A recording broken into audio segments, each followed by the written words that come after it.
Hey guys, it's Muffin, and I just finished playing Resident Evil Village, and I enjoyed every minute of it. It's probably my favorite Resident Evil game ever.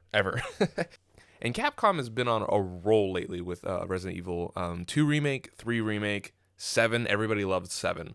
And this one is a direct sequel to 7. However, it is very different. I personally did not enjoy 7 too much. I thought it was all right, but it took way more of a spooky, scary, horror, slow burn type of feel. Whereas 8 Village is completely different. It is high octane action almost 100% of the way through. So if maybe 7 was one of your favorite of the game of the series, then 8 might not be for you, but for me, it was a high of the entire Resident Evil franchise. The best way I've heard Resident Evil described was like a theme park of horror. You got these zombies. They are still zombies technically, I would argue, but they're just so many different forms of zombies, I guess, that now you've got like werewolves, vampires, and like fish dudes. It's crazy. And the idea of most of the game is not to scare you. It's just to like see these funny looking monsters or not funny, but some of them are funny actually. But to experience these, different ideas, and it just throws you from one to the other, from vampires, like I said, to werewolves and fish monsters, and even some other things. This is a light spoilers review, but we're not going to go too much into it. So Resident Evil 8 Village, it takes place after 7, like I said, and in it, Ethan and Mia have moved to Europe to, I guess, get away from like the whole hullabaloo of Louisiana, and they move in like around like Chris and his team, and they are being protected. Ethan and Mia have moved to Europe with Chris and his team that are protecting them. And they're having a nice like family life. They've now got a daughter, and they're just living in their house and having, a nice little relaxing evening in their home. And then suddenly everything just goes to shit, basically. Ethan gets knocked out and wakes up on the side of a road in snow next to a like torn up truck and a couple of dead soldiers. He makes his way through the snow, finds this village that is full of lycans, or werewolves as us normal people call them, and a couple of guns, and has to defend himself while looking for Mia, his wife, his kid, Rose, and Chris. Eventually, you come across all of the different cast of the game, from Lady D. Everyone's a big tall woman, and she is big. I could tell you, dude. She is a large woman, and it's good. It's good. I love her so much.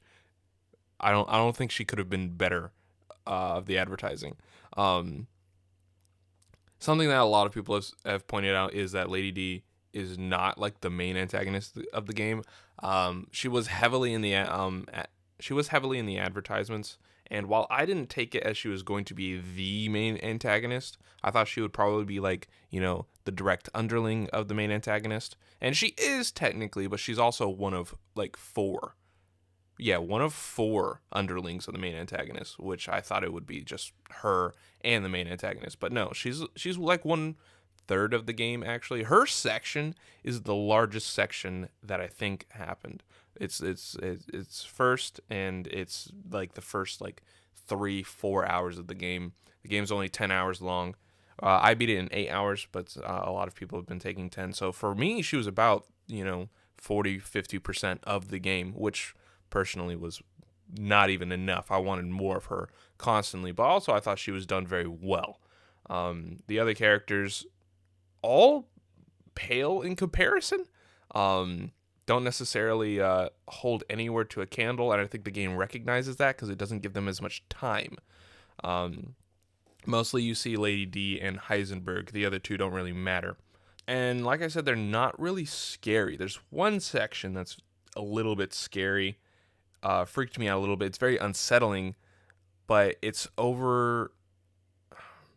And the only reason that it even is scary is because they take your guns away from you. Like, that's the only reason. You can't fight back. It turns into one of those survival horror games, like Outlast, where you just can't fight back. So you basically are just running and hiding, and that's all you do.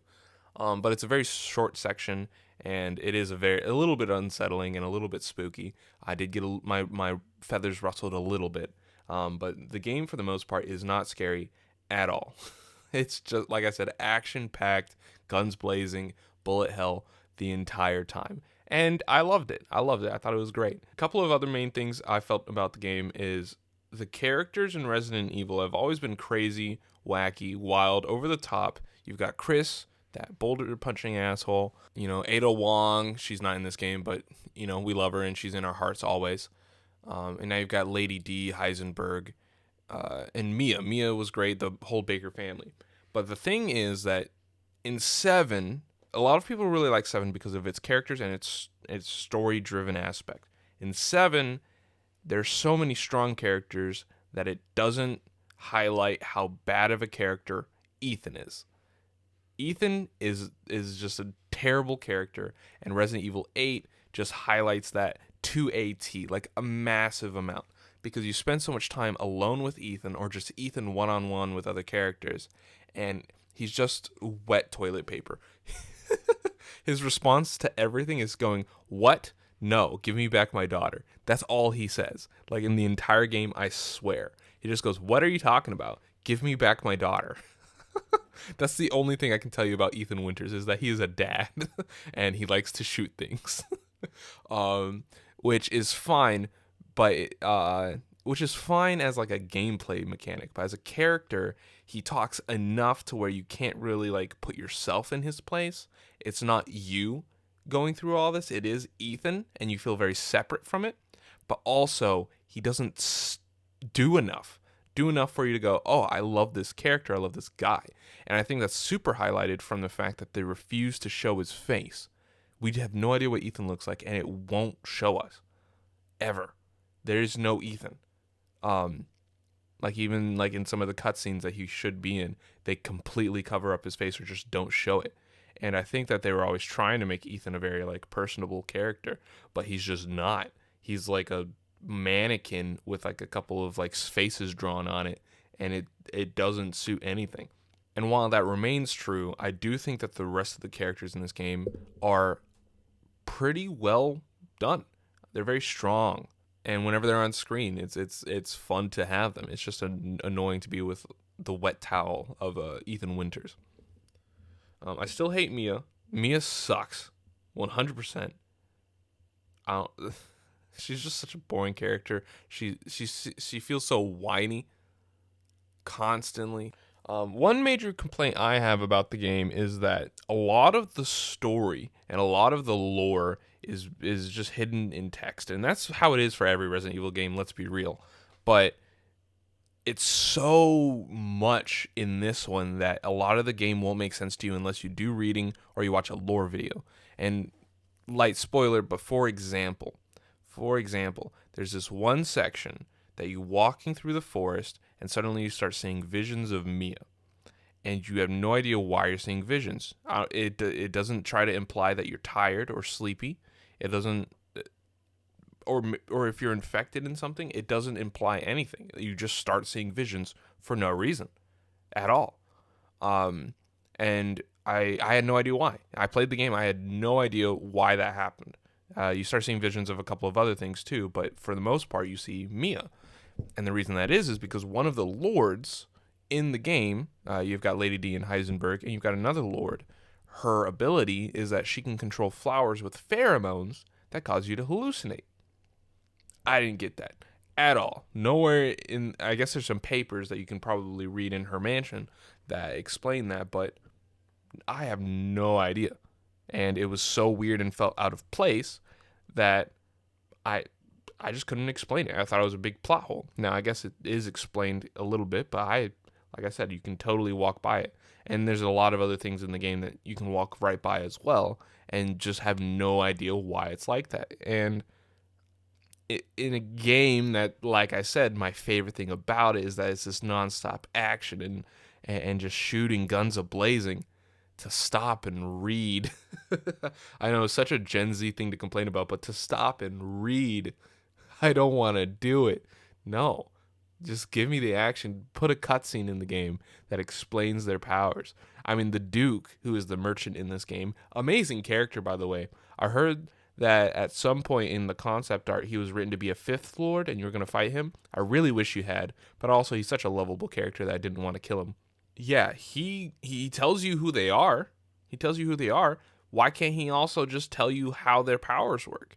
I don't know. He's got some magic abilities to just teleport everywhere. Why doesn't he know how they are? Like what their powers come from? I don't know. I thought that would have been a fine device. There's this whole cutscene where he explains to you which lords to take out and how to do it. I don't see why he couldn't have explained how their powers work. And while a lot of that stuff I think does sound pretty negative, I still think this is one of my favorite Resident Evil games. I like it when it takes more of a campy action game. My first Resident Evil was 5. Resident Evil 2 Remake was pretty fun. I enjoyed it. Yeah, no, I'm a huge Resident Evil fan, and I love the series. And I think 8 is a very valuable staple in the series now, and I'm glad that we have it. Now it's supposed to be a part of a trilogy, 7, 8, and 9. I have no idea where 9 is gonna go. It seems like it could go literally anywhere because 8 feels very endy. It feels like the conclusion to a lot, and that it can go in a very different way. I don't know how it would be a trilogy that would continue with Ethan Winters, but I'm excited to see how the next game comes out. I'm going to be buying that day one probably, unless it's broken as hell. But it's not going to be because Capcom is on the roll. I did have a little bit of performance issues actually. Sometimes a lot of stuff happens on screen and it's just bad. It's just bad. And I have a pretty decent computer, I'd like to say. Sometimes it's just gross. It goes down to like 4 frames per second. And this is if you have like 5 zombies on you and then one big zombie that's like, smacking you up. But or if you have a lot of explosives going off at the same time. But it can get down to just like 3 frames per second and look disgusting. And you're not going to die too much in the game, but these are going to be the times that kill you, is when the game itself just stops working. I never had it crash, but I had this game get down to, like I said, 1, 2, 3 frames per second, looked like it almost froze, and I died. And it was gruesome. That happened very little bit. I think in my 8-hour playthrough, it was probably only like 3 times, 4 times, but they were very, very impactful. And I think I only died like 4 times in the entire game. It's not a hard game. I think I only died like 4 times, and it was not fun. I think I actually probably only died to it having the frame issues, and just like slowing down the game. Inventory is also very short. But you're constantly picking up crystals in order to increase your inventory. So you actually never really have a big issue of not having enough stuff. I think literally the final boss was the only time I felt like I didn't have enough ammo. And even then it wasn't too bad. I managed to defeat it pretty easily, I think on my second try. So still not a hard game. I think it sounds like I'm saying there's a lot of negatives, but these negatives are so small to the constant action that you're playing in this game. There are so many guns, and they all have great different feel and they all have great different like gun feel. You know what I mean? You've got like 2 different shotguns, 2 different pistols. You've got a sniper rifle. You can get different scopes for your sniper rifle. It also encourages you to explore this world because you can find guns that you wouldn't have other places by like going into different places on the map. I found like a Smith & Wesson revolver or something like that, and it's powerful and it's a great weapon. It was so overpowered that I was so happy about it. There's also another section that you play as Chris. Chris is an amazing character to play as. His little section is a lot of fun. It involves infiltration with his team. And the correspondence between him and his team is fun. It's enjoyable to hear. And Chris, just in comparison to Ethan Winters, he talks so much more. And he actually interacts with his environment. and it's just like, ah. Resident Evil 8 was a fun game. I enjoyed it. It's probably my favorite Resident Evil, and it's just fun. I don't know if I'll play it again, but the speedrunning community seems to be taking on to it. They've gotten down to like an hour gameplay playing speedrun world record. It's insane. It's insane. I don't know how they do it. But anyways, thank you guys so much for watching this review of Resident Evil 8. I would recommend this game to anyone, not off of a horror. I don't think it is a horror light. It's a horror light. If you're scared of zombies and horror games, a lot of people in like my chat, because I streamed it on Twitch, a lot of the people in my chat were able to watch it that normally wouldn't be able to watch horror games. People that weren't able to play 7. So it's really not scary at all. And I would recommend it to people who maybe want like to dip their toe into the horror genre, or people who just like shooting stuff, because it's a fun game to shoot stuff in. Please drop a subscribe or a like if you would, and I'll see you guys all in the next review. Have a nice day. Peace.